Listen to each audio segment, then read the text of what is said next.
If you struggle with strike with chipping, I'm going to tell you the two most important things to take control over that strike and make them more predictable, more consistent, hit the ball closer to the hole and make more up and downs. Before I get on to what these two really important things are, I need to tell you what they affect. And the thing they affect is the most important thing to strike chips well.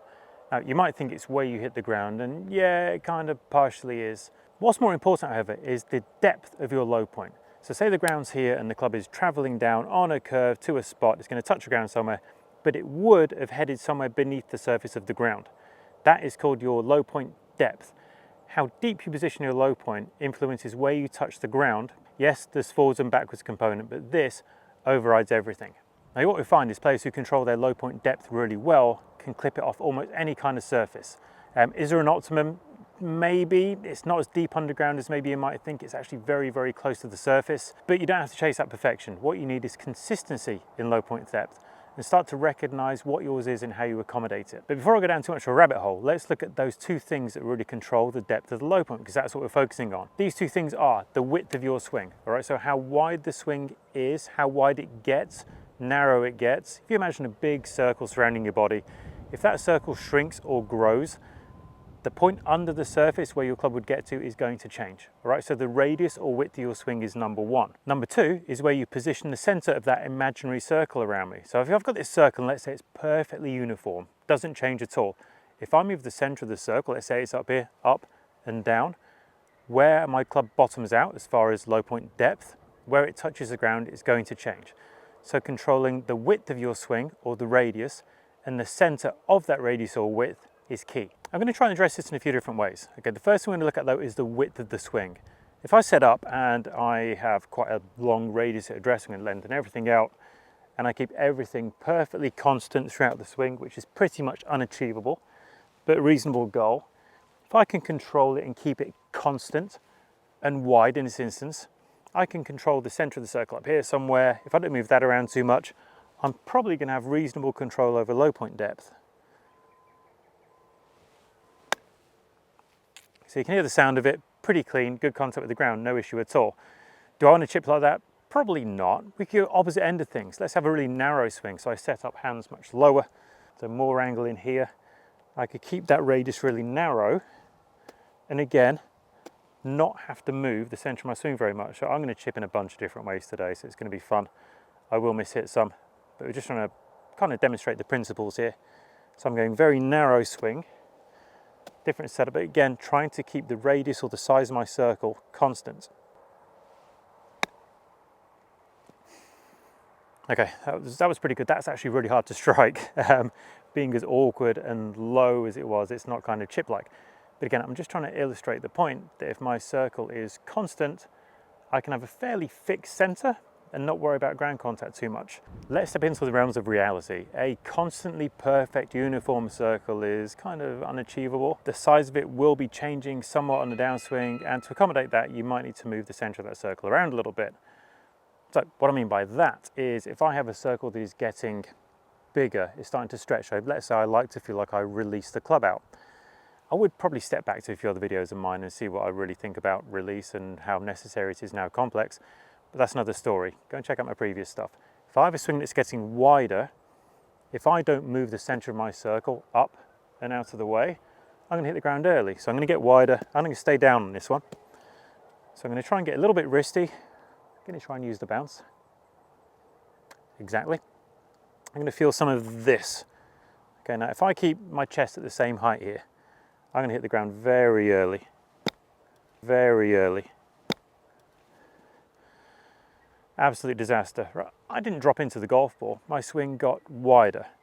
Now that in and of itself, it's okay. If you like to feel that, if you like to feel like you're going to lose your shaft lean, the swing's going to get wider, you like to feel the club overtaking, all that stuff, hey, I said it's a matter of preference.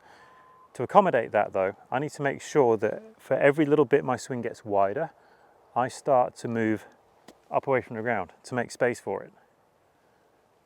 Let's see if we can demonstrate one of those. Swing getting wider, me standing up.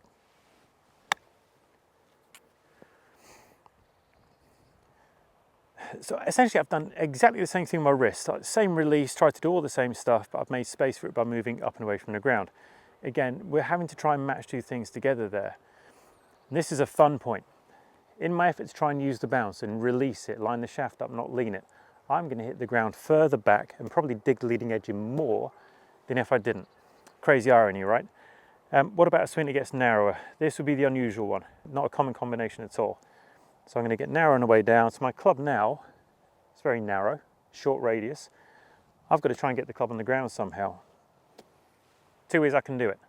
I can lengthen the radius out by pushing my arm, but that's not narrow anymore. Or I can get closer to the ground. At some point, I'm going to do it early. I know I'm going to get narrow, so I'm going to move close.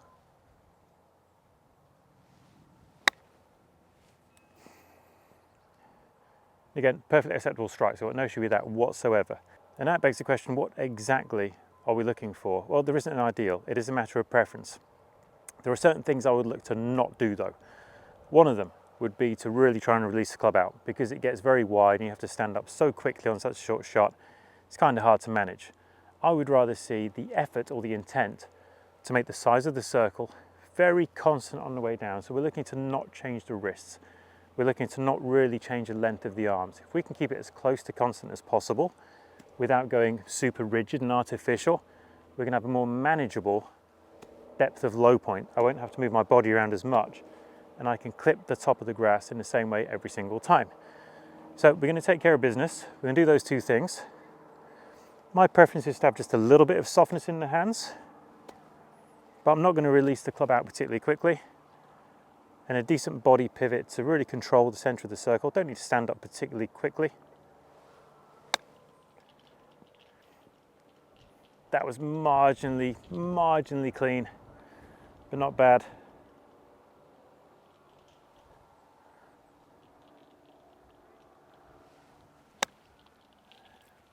Slightly different sound, a little bit deeper, and that's going to lead you on to the one drill I'd recommend you do, and that is to try and change your low point vertically. So I'm going to hit some shots where I'm going to try and clip it as clean as possible. I'm going to really get my low point up. Then I'll hit somewhere it's a bit deeper. Obviously this ground's hard, there's limits to what I can do. This one I'm looking for very clean. So I'm going to make sure my swing doesn't get wider, and I'm going to just stand up on it a little bit to not go deep.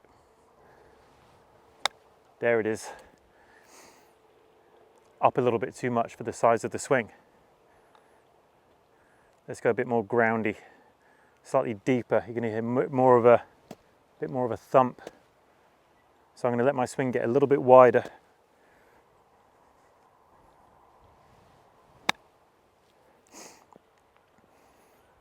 Again, totally different sound and outcome, maybe a little bit more predictable. There's a lesson to be learned there.